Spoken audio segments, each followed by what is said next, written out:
Good morning all of you. Today we are going to learn the IUPAC nomenclature, especially for the naming of cycloalkanes. I hope you are knowing the naming of the long chains like this. We have learned the naming of long chain like we first give the name number to every carbon like 1, 2, 3, 4, 5, 6, and after giving number we write the name first prefix. For 6 we will write hex, and then we say how many bonds are there. Is it single bonded, double or triple? Is it we can see is it single bonded, so we will write N, hexane. Now our focus today is on the cycloalkanes. I hope you are knowing this diagram.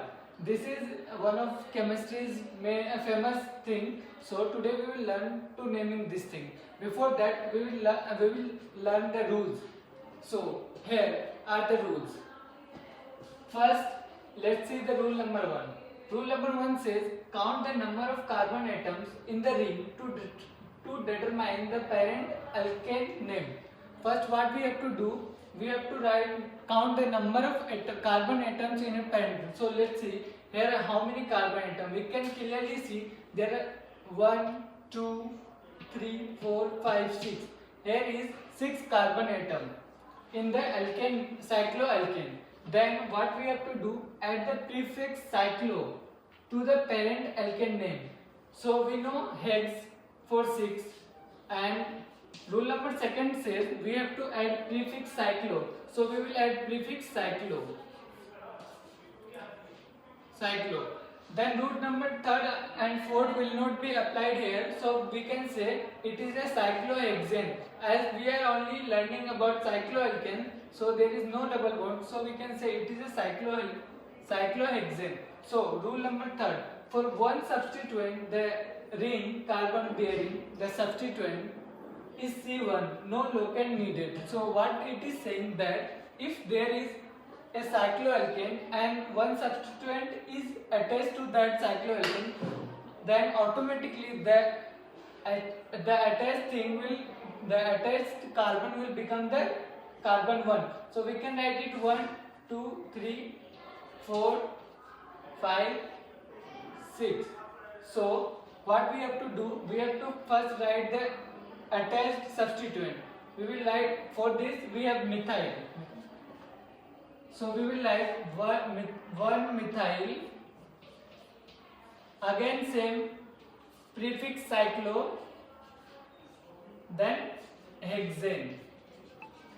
So we will write 1 methyl cyclohexane. Then the rule number 4. For 2 or more substituent, number the ring to give the lowest sets of locant, name substituents alphabetically. So what is the rule number 4 saying? If there are 2 or more substituents like this, like here, we can see there are 2 methyl groups. So how we will give number? Like this 1, 2, 3, 4, 5, 6, or like 1, 2, 3, 4, 5, 6. So we have to give priority to, so that both these substituents get the minimum number. So we will go like this 1, 2, 3, 4, 5, 6. If you will come from this side, this will get the number 5th.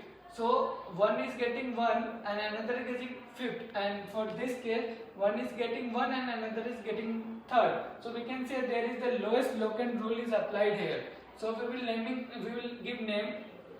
For name we have to write like which position it is attached, like 1, 3rd methyl.